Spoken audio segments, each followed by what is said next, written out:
నమస్తే D24 news కి స్వాగతం. ముందుగా హెడ్లైన్స్. ఇవాళ రాత్రి 7:15 రాష్ట్రపతి భవన్ లో ప్రధానిగా మోదీ ప్రమాణ స్వీకారం. ఈ సందర్భంగా రాజ్ ఘాట్ సదైవ్ అటల్ కి వెళ్లి పుష్పాంజలి ఘటించిన మోదీ.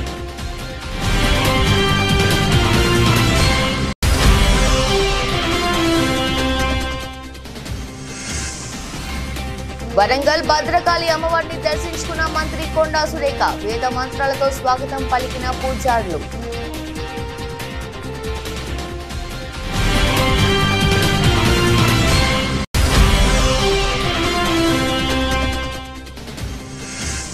టీడీపీ శ్రేణులు విధ్వంసాలకు పాల్పడుతున్నాయన్న పేర్ని నాని. తండ్రి కొడుకులు రాష్ట్రాన్ని యూపీ బీహార్లా మార్చేస్తున్నారని ఆరోపణ.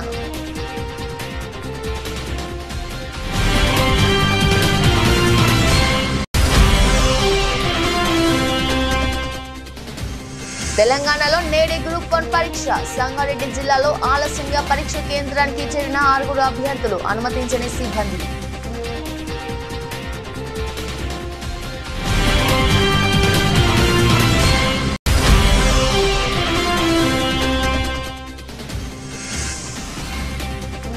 ఛత్తీస్గఢ్ లో ఎన్కౌంటర్. 6 మావోయిస్టుల మృతి. 3 జవాన్లకు గాయాలు.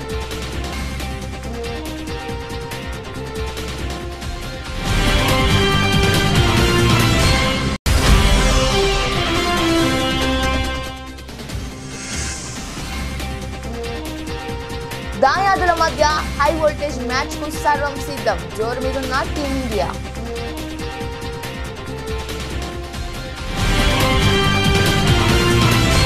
నరేంద్ర మోదీ ఇవాళ 3వ ప్రధానిగా ప్రమాణ స్వీకారం చేయనున్న విషయం తెలిసిందే. రాత్రి 7:15 ఆయన రాష్ట్రపతి భవన్ లో ప్రమాణ స్వీకారం చేయనున్నారు.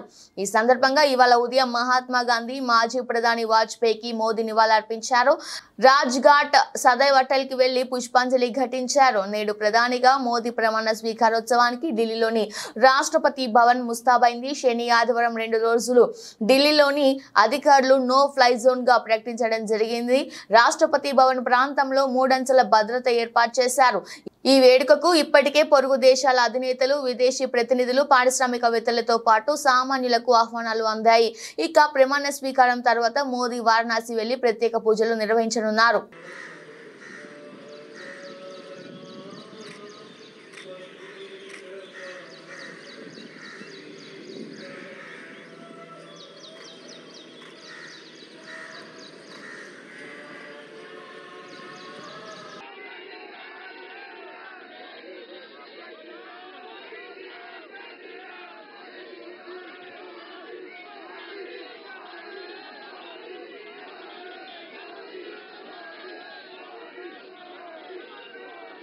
వరంగల్లోని భద్రకాళి అమ్మవారి దేవాలయాన్ని అటవీ పర్యావరణ దేవాదాయ ధర్మదాయ శాఖ మంత్రివర్యులు కొండా సురేఖ సందర్శించి అమ్మవారికి మొక్కులు సమర్పించారు. దేవాలయానికి చేరుకున్న మంత్రి కొండా సురేఖకు పూజారులు వేద మంత్రాలతో స్వాగతం పలికారు. ఈ సందర్భంగా మంత్రి సురేఖ దేవాలయంలో దీపారాధన చేపట్టారు. దేవాలయ ప్రధాన పూజారి భద్రకాళి శేషు ఆధ్వర్యంలో పూజారులు ప్రత్యేక పూజ కార్యక్రమాలు నిర్వహించారు. దేవాలయ అధికారులు అమ్మవారి ఫోటోతో కూడిన జ్ఞాపికను బహుకరించారు. ఈ కార్యక్రమంలో స్థానిక కాంగ్రెస్ నాయకులు తదితరులు పాల్గొన్నారు. మొన్ననే ఎలక్షన్ రిజల్ట్ రావడము, వరంగల్ పార్లమెంట్ నియోజకవర్గాన్ని భారీ మెజార్టీతో మేము గెలుచుకోవడం జరిగింది. తెలంగాణలో కూడా 8 స్థానాలు మరి పార్లమెంట్ క్యాండిడేట్లను గెలిపించుకొని ఈరోజు మన సీఎం రేవంత్ రెడ్డి గారు ఏదైతే రెఫరెండం అని చెప్పారో రెఫరెండంగా దానిని చూపిస్తూ ఈరోజు మేము ప్రజల వద్దకు వెళ్ళి గెలవడం జరిగింది. కేంద్రంలో కూడా ఈరోజు చెప్పపెట్టులాగా బీజేపీ గెలిచినా ఓడిన చందంగా ఈరోజు ప్రభుత్వాల్లో రాబోతా ఉంది. కాంగ్రెస్ కూటమి ఏదైతే ఇండియా కూటమి ఉందో ఊహించిన మెజారిటీకి కొంచెం తక్కువలో అయినా కూడా మరి మేము అనుకున్న విజయాన్ని సాధించామని చెప్పాల్సిన అవసరం ఉంది. నైతికంగా కూడా ఇండియా కూటమి గెలుస్తుందని చెప్పాల్సిన అవసరం ఉంది. మరి మోడీ 400 సీట్ల వస్తాయి అని చెప్పిన మోడీకి మరి దాన్ని రీచ్ కాలేకపోవడం కూడా ప్రజల వ్యతిరేకత అనేది కూడా సందర్భంగా తెలియజేస్తా ఉన్నాను. ఏది ఏమైనా కూడా రేపటితో ఎన్నికల కూడా ముగియబోతా ఉంది. మా ఎలక్షన్స్ కాగానే వితిన్ 1 to 2 months లో ఈ ఎలక్షన్స్ రావడం వలన కొంత ఎలక్షన్ కోడ్ 2 నెలల నుంచి ఉండడం వలన మేము అనుకున్న రీతిలో ప్రజల్లో ఉండకపోయినా కూడా 6 గ్యారంటీలలో 5 గ్యారంటీలను అమలు చేశాము. రాబోయే ఇప్పటి నుంచి కూడా ఇంకా మిగతా గ్యారంటీల మీద దృష్టి సారించి అభివృద్ధి సంక్షేమమే ధ్యేయంగా ఈ ప్రభుత్వం ముందుకు పోతుందని తెలియజేస్తా ఉన్నాను రేవంత్ రెడ్డి గారి నాయకత్వంలో. మరి అదేవిధంగా ఒక మినిస్టర్గా మొదటిసారిగా ఇంటికి రావడం జరిగింది.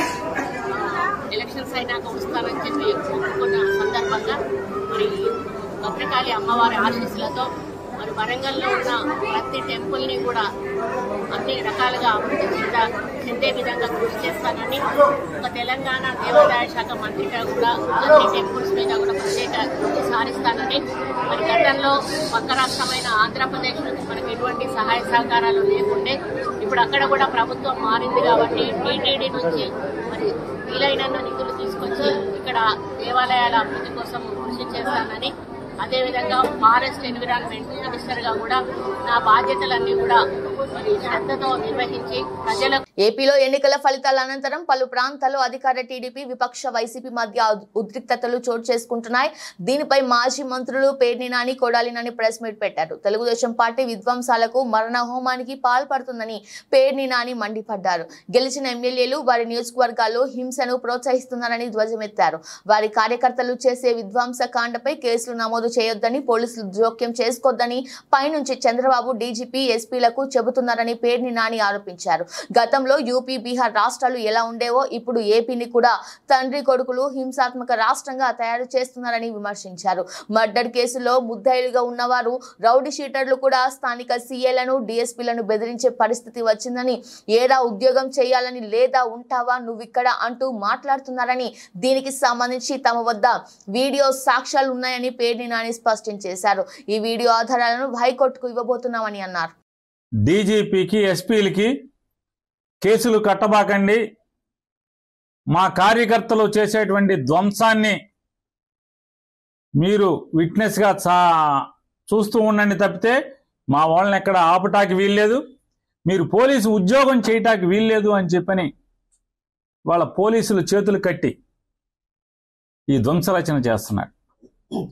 ఈ రాష్ట్రానికి గతంలో బీహార్ ఎట్లా ఉండేదో లేదా ఒక ఉత్తరప్రదేశ్ ఎట్లా ఉండేదో ఇవాళ ఆంధ్రప్రదేశ్ రాష్ట్రాన్ని కూడా ఒక హింసా రాష్ట్రంగా, హింసారాజ్యంగా ఆయన తయారు చేస్తున్నటువంటి తండ్రి కొడుకు ఇద్దరు కలిసి చేస్తున్నటువంటి పరిస్థితులు వాళ్ళు ఎంత అంటే పోలీసులు అంటే కాపాడవలసినటువంటి అరాచక శక్తుల్ని, రౌడీ మోకల్ని, రౌడీల్ని అరికట్టాల్సినటువంటి పోలీసులు కనీసం దారుణంగా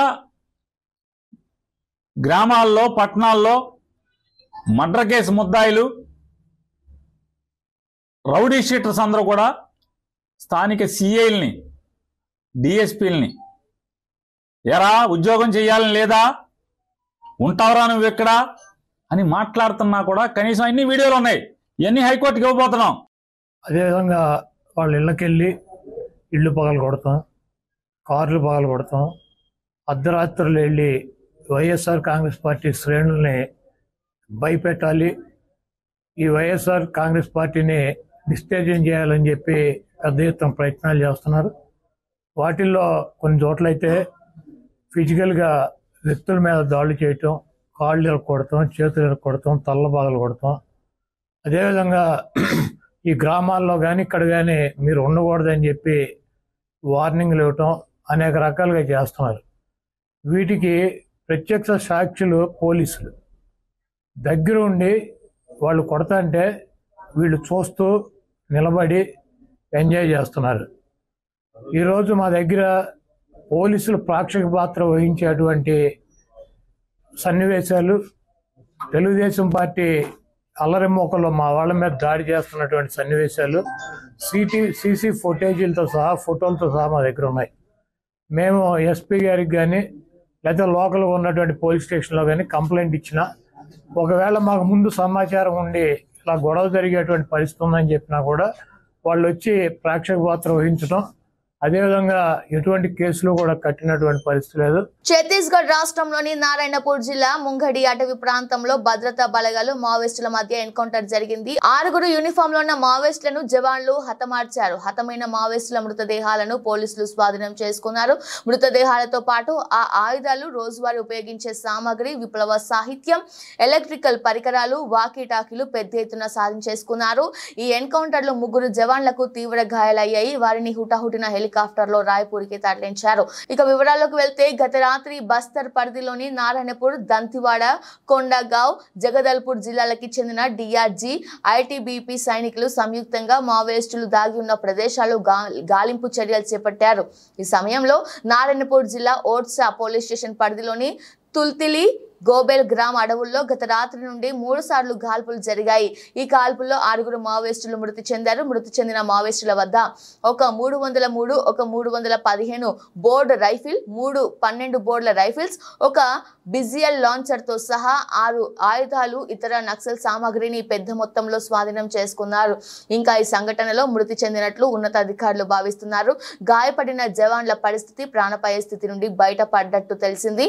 ఈ విషయాన్ని దంతివాడ ఎస్పీ గౌరవ్ రాయ్, నారాయణపూర్ ఎస్పీ ప్రభాత్ కుమార్ ధృవీకరిస్తూ చనిపోయిన మావోయిస్టుల సంఖ్య ఇంకా పెరిగే సూచనలు ఉన్నాయని తెలిపారు. दिनांक 7 जून को जिला नारायणपुर, जिला दंतेवाड़ा, जिला बस्तर, जिला कोंडागांव के सीमावर्ती इलाका में थाना ओरछा क्षेत्र अंतर्गत गोबेल, बड़बेड़ा इन गांव के जंगल में सुरक्षा बल और माओवादी के बीच में मुठभेड़ हुई। मुठभेड़ के पश्चात सर्चिंग में अब तक कुल 3 महिला माओवादी सहित कुल 6 माओवादियों का डेड बॉडी रिकवर की गई थे। घटनास्थल से 2 303 राइफल, 3 12 बोर राइफल, 1 315 राइफल और बीजेल लॉन्चर्स, बीजेल शेल्स, काफी बड़ी मात्रा में एक्सप्लोजिव्स, आर्म्स अम्यूनिशन भी रिकवर की गए थे। बरामद की गए शवों का प्राथमिक शनाख्ती के हिसाब से पीएलजी कंपनी नंबर 6 का 2 माओवादी कैडर और एरिया कमेटी मेंबर बायनार का 1 माओवादी कैडर और 1 सीएनएम कमांडर और 2 अन्य जो मिलिशिया कमांडर। यदि इनाम राशि के हिसाब से बात करें तो मतलब 2 8 लाख इनामी राशि माओवादी और 1 5 लाख और 3 1 लाख के इनामी राशि का माओवादियों का डेड बॉडी रिकवर की गई थे। ये अभियान में जिला नारायणपुर, दंतेवाड़ा, बस्तर, कोंडागांव का डीआरजी टीम, साथ 45 बैटलियन आईटीबीपी और सीआरपीएफ 195 बैटलियन का भी काफी एक सकारात्मक भूमिका रहा। और इस अभियान में हमारा डीआरजी नारायणपुर का 3 जवान जो घायल हुआ, तीनों की स्थिति अभी खतरा से बाहर है और बेहतर इलाज के लिए उन्हें रायपुर में भर्ती की गए थे और बहुत जल्दी वो स्वास्थ्य लाभ प्राप्त करके पुनः ड्यूटी में लौटाया जाएगा। और इस अभियान में बेहतर एक इंटर डिस्ट्रिक्ट कोऑर्डिनेशन का एक उदाहरण रहा, क्योंकि पूर्व बस्तर डिवीजन इलाका है जो जिला बस्तर, जिला नारायणपुर, जिला दंतेवाड़ा, जिला बीजापुर और कोंडागांव के जो 5 जिला के संगम क्षेत्र माना जाता है। इस इलाके में अलग अलग स्पेशल फोर्सेस और अलग अलग सीएपीएफ तैनात होकर कार्यरत है।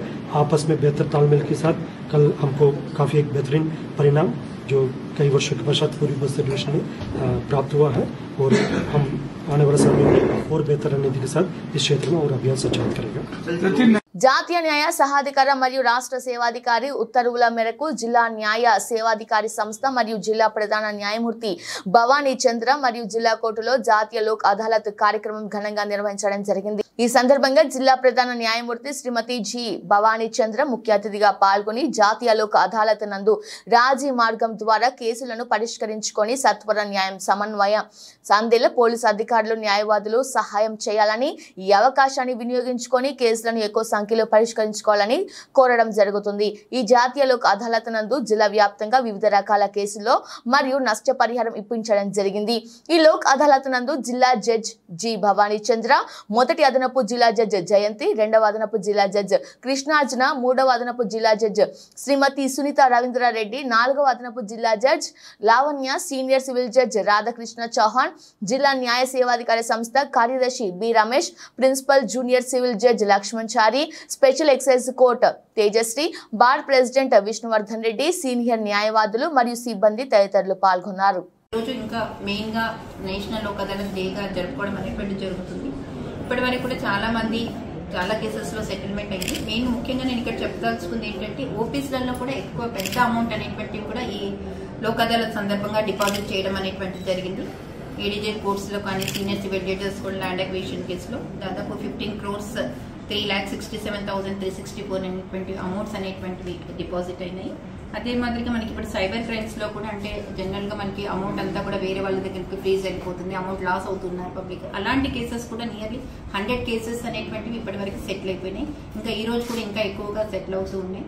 దీంట్లో ఏంటి అంటే ఒక మాట నేను అందరికీ స్ప్రెడ్ చేయాలనుకుంది, మిగతా పబ్లిక్ అంతా కూడా తెలియజేయాల్సింది అనుకుంది ఏంటి అని అంటే మనకి ఎప్పుడైతే అమౌంట్ పోతుందో ఎంబడే ఇమ్మీడియట్ గా యాజ్ ఎర్లీ యాజ్ పాసిబుల్ 1930 అనేటువంటి నెంబర్ కి కాల్ చేస్తే ఇమీడియట్ గా మోస్ట్ ఆఫ్ ది అమౌంట్ అనేటువంటిది బ్యాక్ వచ్చే ఛాన్సెస్ ఉంది. అంటే జనరల్ గా మనం ఏమనుకుంటామంటే ఏదైనా అఫెన్స్ అయితే మనం పోలీస్ స్టేషన్ కి వెళ్ళాలి, వాళ్ళకి చెప్పాలి అని చెప్పేసి. ఈవెన్ దో ఇటువంటి సైబర్ క్రైమ్స్ లలో మనం పోలీస్ వాళ్ళకి వెళ్ళి సబ్సిక్వెంట్ చెప్పినా, ఈవెన్ హైయర్ అథారిటీస్ కి చెప్పినా కూడా దానికన్నా రిజల్ట్ మనకి 1930 ద్వారానే వస్తుంది. అంటే వాళ్ళకి ఆ డయల్ ద్వారానే మనకు అమౌంట్ అనేటువంటి ట్రిగర్ వస్తుంది. సో అందరూ కూడా ఎవరికైనా ఇన్ కేస్ ఎవరికైనా ఆ విధంగా అమౌంట్ అనేటువంటిది లాస్ అయినటువంటి సందర్భంలో 1930 అనేటువంటి నెంబర్కి యాజ్ ఎర్లీ యాజ్ మీరు ఫోన్ చేస్తే 100% ఎంత ఎక్కువగా అమౌంట్ రికవరీ కావాల్సిన ఉన్నా కూడా అయ్యేటువంటి ఛాన్సెస్ చాలా ఎక్కువగా ఉంటాయి. సో అందరూ కూడా ఇది ఈ సందర్భంగా యూజ్ చేసుకోవాలి అని చెప్పేసి విజ్ఞప్తి చేస్తున్నాం. అదే మాదిరిగా అందరూ కూడా ఈ రోజు ఉన్నటువంటి లోక్ అదాలత్ని సద్వినియోగపరచుకుంటారు అని చెప్పేసి, చాలా కేసెస్ కూడా సెటిల్ అవుతాయి అని చెప్పేసి ఈ సందర్భంగా కూడా ఆశిస్తున్నాను. యాదగిరిగుట్ట పట్టణంలో శనివారం ప్రభుత్వ whip Aleru MLA Beerla Ailaiah Yadagirigutta media మిత్రులు కాంగ్రెస్ నాయకులతో కలిసి ఈనాడు అధినేత రామోజీరావు చిత్రపటానికి పూలమాలలు వేసి నివాళులర్పించారు. వారి కుటుంబానికి ప్రగాఢ సానుభూతి తెలియజేస్తున్నామన్నారు. ఈ సందర్భంగా బీర్లా ఐలయ్య మాట్లాడుతూ రామోజీరావు మరణం తెలుగు దినపత్రిక మీడియా వ్యాపార రంగాలకు తీరని లోటని అన్నారు. తెలుగు జర్నలిజానికి విశ్వసనీయతను, తెలుగు మీడియా రంగానికి కొత్త పంతాను నేర్పిన ఘనత రామోజీరావు దక్కుతుందని, అక్షర వీరుడు రామోజీరావు ఆత్మశాంతి చేకూరాలని ఆ భగవంతుని ప్రార్థిస్తూ ఆయన కుటుంబ సభ్యులకు తన ప్రగాఢ సానుభూతిని తెలియజేశారు. తెలుగు రాష్ట్రాల్లో గత 50 సంవత్సరాలుగా పత్రికా రంగంలో ఎన్ని ఒడిదొడుకులు వచ్చినా, ఎన్ని ఇబ్బందులున్నా తెలుగు రాష్ట్రాల ప్రజలకు ప్రత్యక్షంగా పరోక్షంగా ఎంతో ఉపాధి కల్పించినటువంటి రామోజీరావు గారు పద్మశ్రీ అవార్డు గ్రహీత ఇలా మరణించడం చాలా తెలుగు ప్రజలకు అందరూ కూడా లోటుగా భావిస్తూ వాళ్ళ కుటుంబ సభ్యులకు ప్రగాఢ సంపాదన తెలుపుతూ ఆయన మరణం తీరని లోటుగా గత 50 సంవత్సరాలుగా పత్రికా రంగాన్ని ఎన్నో విజయాలు తీసుకొచ్చి ఏ ప్రభుత్వం ఉన్నా ప్రభుత్వానికి ప్రజల మధ్య వారధిగా ఉండి పేద ప్రజల కోసం అభ్యున్నతి కోసం ఎన్నో కథనాలు రాసి తెలుగు రాష్ట్రాల్లో ఒక దిగ్గజంగా పేదల పక్షాన కొట్లాడినటువంటి వ్యక్తిగా రామోజీరావు లేకపోవడం చాలా బాధాకరంగా అనిపిస్తుంది. ఆయన కుటుంబానికి సానుభూతి తెలియజేస్తూ ఆయన చేసినటువంటి సేవలు పత్రికా రంగంలో ఎంతో వెలిగినటువంటి వ్యక్తిగా ఈ రెండు రాష్ట్రాలకు ప్రభుత్వాల మధ్య ప్రజల మధ్య వారధిగా నిలబడి ఎన్నో సంక్షేమ పథకాలు ప్రజలకు అందే విధంగా చూసినటువంటి రామోజీరావు గారికి మరొక్కసారి శ్రద్ధాంజలి ఘటిస్తూ వాళ్ళ కుటుంబ సభ్యులకు ప్రగాఢ సానుభూతి తెలియజేస్తూ ఒక మంచి వ్యక్తిని కోల్పోయింది తెలుగు రాష్ట్ర ప్రజలు కూడా ఆయనకు ప్రగాఢంగా సానుభూతి తెలియజేస్తున్నారు.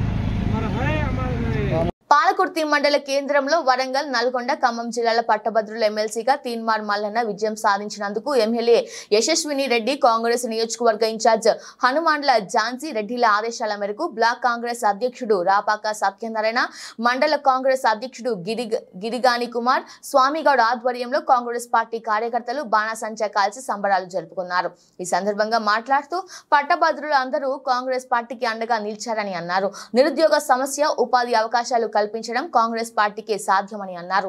ఈ కార్యక్రమంలో కాంగ్రెస్ మండల ప్రధాన కార్యదర్శి బైరు భార్గవ్, మాజీ ఎంపీపీ కారుపోతుల శ్రీనివాస్ గౌడ్, యూత్ కాంగ్రెస్ నియోజకవర్గ ఉపాధ్యక్షుడు గోనే మహేందర్, జిల్లా ఉపాధ్యక్షుడు జలగం కుమార్, పాలకుర్తి పట్టణ అధ్యక్షుడు కమ్మగాని నాగన్న గౌడ్, పెనుగొండ రమేష్, మాడరాజు యాకన్న, బండి అయోధ్య, మహేష్ గౌడ్ తదితరులు పాల్గొన్నారు.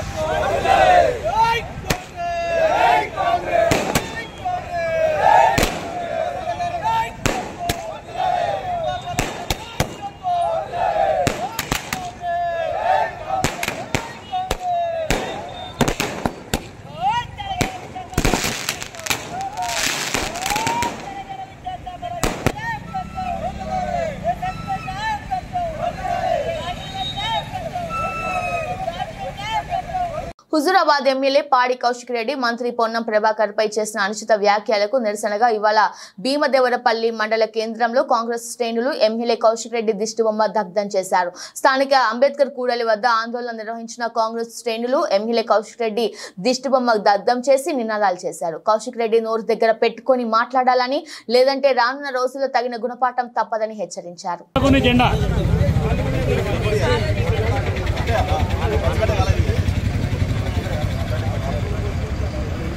సభ్యులు టీఆర్ఎస్ పార్టీ నాయకుడైనటువంటి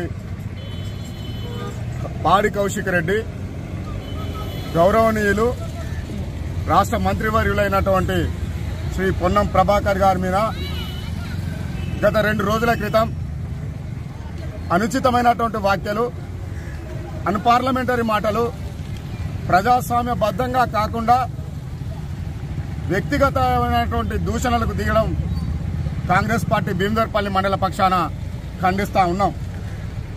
పాడి కౌశిక్ రెడ్డి అనేటువంటి వ్యక్తి రాజ్యాంగబద్ధంగా ఎన్నికైనటువంటి వ్యక్తి. రాజ్యాంగబద్ధంగానే విమర్శ చేయాలి, కానీ వ్యక్తిగతంగా విమర్శ చేయడం అనేది తీవ్రంగా వ్యతిరేకిస్తా ఉన్నాం. వ్యక్తిగతమైనటువంటి అజెండా నెత్తిన పెట్టుకొని ఇలా టీఆర్ఎస్ పార్టీ అధికారం కోల్పోయి మతి భ్రమించి మాట్లాడుతూ ఉన్నాడు. ఆయన యొక్క మాటలను ఇవాళ కాంగ్రెస్ పార్టీ శ్రేణులు చూస్తూ ఊరుకోవని చెప్పి హెచ్చరించడం జరుగుతూ ఉన్నది.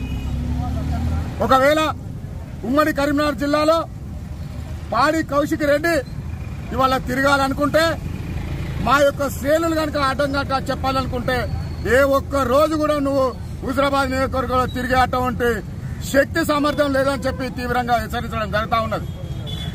నీకేదన్నా తప్పుడు సమాచారమో తప్పుడు వ్యవహారం కనబడితే ప్రభుత్వంలో ఉన్నటువంటి అధికారుల దృష్టికి తీసుకుపోయేటువంటి విషయాన్ని నువ్వు ముందు తీసుకుపోవాలి కానీ చెప్పి కేవలం వ్యక్తిగతమైనటువంటి అక్కస్సుతో బడుగు బలైన వర్గాల ఆశాజ్యోతి ఉద్యమకారుడైనటువంటి పొన్నం ప్రభాకర్ గారి మీద నువ్వు అనుచిత వ్యాఖ్యలు చేయడం అనేది మేము తీవ్రంగా వ్యతిరేకిస్తా ఉన్నాం.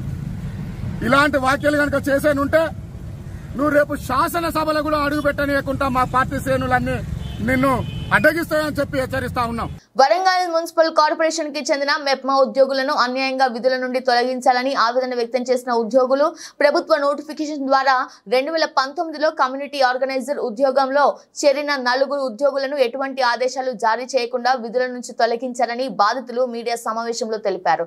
గతంలో GWNC పరిధిలోని మెప్మాలో పనిచేస్తున్న 4 ఉద్యోగులు అవినీతికి పాల్పడటంతో వారిని తొలగించి వారి స్థానంలో GWMC నోటిఫికేషన్ జారీ చేయగా ఉద్యోగంలో చేరామని బాధిత ఉద్యోగులు తెలిపారు. అవినీతికి పాల్పడిన 4 ఉద్యోగులను తిరిగి మెప్మా శాఖలో చేర్చుకొని ప్రస్తుత ఉద్యోగులకు అన్యాయం చేస్తున్నారని ఆవేదన వ్యక్తం చేశారు. 3.5 సంవత్సరాల తర్వాత చేసిన తర్వాత ఒక 10 మంది ఇంతకుముందు ఫ్రాడ్ చేశారని చెప్పేసి వాళ్ళను తీసేయడం జరిగింది. ఆ 10 మందిలో 5 కోర్టుకు వెళ్లి వాళ్ళకి సంబంధించిన ఫేవర్ అంటే అప్పుడున్న అధికారులు కరెక్ట్ గా ఎంక్వైరీ చేయలేదని చెప్పేసి వాళ్ళను మళ్ళీ రీఎంక్వైరీ చేయాలని చెప్పేసి ఆ కోర్టు నుంచి ఆర్డర్స్ తీసుకురావడం జరిగింది. దాని ప్రకారమే కోర్టు వాళ్ళు ఆర్డర్స్ ఇచ్చి వాళ్ళకు రీఎన్స్టేట్ చేసుకుని వాళ్ళకి సంబంధించిన మళ్ళీ రీఎంక్వైరీ ప్రాపర్గా చేయాలని చెప్పేసి చెప్పడం జరిగింది. అది కూడా పూర్తయి దగ్గర 6 మంత్స్ అవుతున్నా కానీ సంబంధిత కలెక్టర్లు కానీ హన్మకొండ కలెక్టర్ మాకు సంబంధించింది రిక్రూట్మెంట్ బాడీకి ఏజెన్సీకి హెడ్ అండి. సో మేడం గారు దీనికి సంబంధించింది అసలు ఎలాంటి చర్యలు తీసుకోవడం లేదు.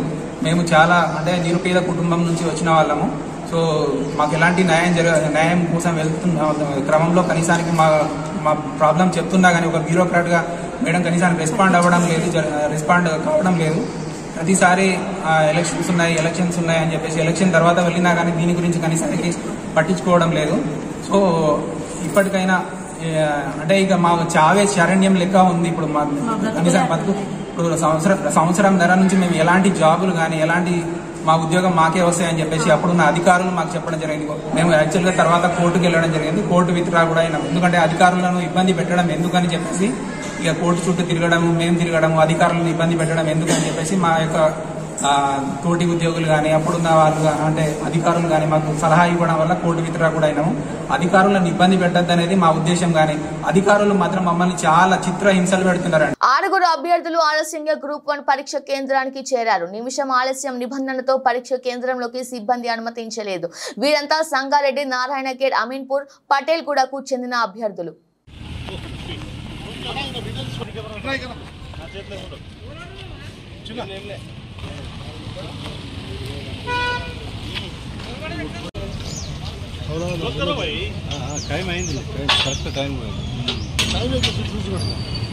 గేట్ క్లోజ్ చేసిన తర్వాత ఏం చేయలేదు.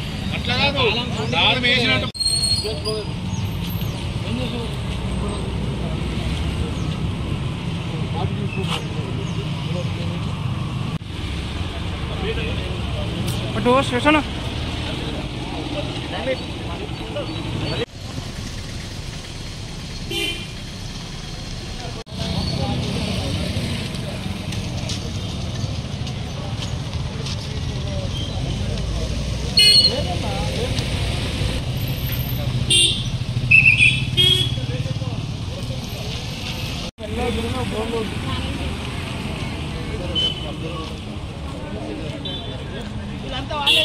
అభిమానులు ఎప్పుడెప్పుడా అని ఎదురు చూస్తున్న హై వోల్టేజ్ మ్యాచ్ సమయం రానే వచ్చింది. చిరకాల ప్రత్యర్థులు భారత్ పాకిస్తాన్ మధ్య పోరుకు అంతా సిద్ధమైంది. న్యూయార్క్ వేదికగా దాయాదులు నువ్వా నీనా అన్నట్లు తలపడిపోతున్నాయి. అయితే పోటీ ప్రపంచ కప్ లో పాకిస్తాన్ పై భారత్ కు ఘనమైన రికార్డు ఉంది. ఇప్పటి వరకు ఇరు జట్లు 7 సార్లు తలపడగా 6 సార్లు టీమిండియా విజయం సాధించింది. ఒక్కసారి మాత్రమే పాక్ గెలిచింది. మరోవైపు ఈ వరల్డ్ కప్ లో ఐర్లాండ్ పై ఘన విజయంతో భారత్ మంచి జోరు మీద ఉంటే ఆతిథ్య అమెరికా చేతిలో అనూహ్య పరాజయంతో దాయాది జట్టు తీవ్ర ఒత్తిడిలో ఉంది. ఇక ఐసీసీ మెగా టోర్నీలో కీలక మ్యాచ్ గా భావిస్తున్న భారత్ పాక్ పోరులో పైచేయి ఎవరిదో మరికొన్ని గంటలో తేలనుంది.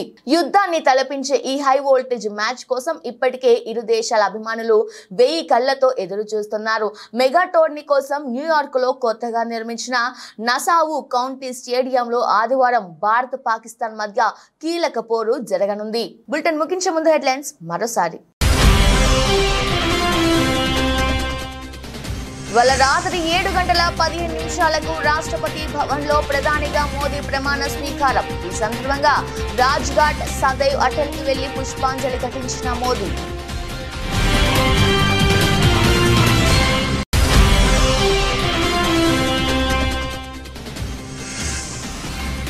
వరంగల్ భద్రకాళి అమ్మవారిని దర్శించుకున్న మంత్రి కొండా సురేఖ. వేద మంత్రాలతో స్వాగతం పలికిన పూజారులు.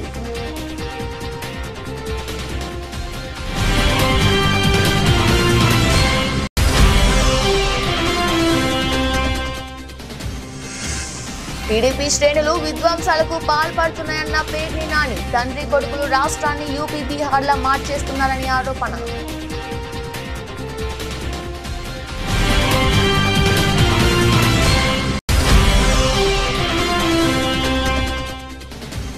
తెలంగాణలో నేడే గ్రూప్ 1 పరీక్ష. సంగారెడ్డి జిల్లాలో ఆలస్యంగా పరీక్ష కేంద్రానికి చేరిన 6 అభ్యర్థులు, అనుమతించని సిబ్బంది.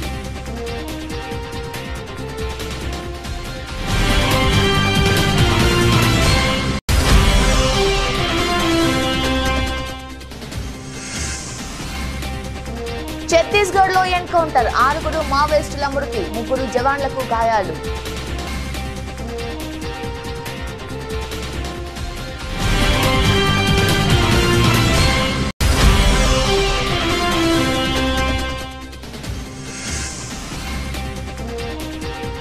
దాయాదుల మధ్య హై వోల్టేజ్ మ్యాచ్ కు సర్వం సిద్ధం. జోరు మీదున్న టీమిండియా.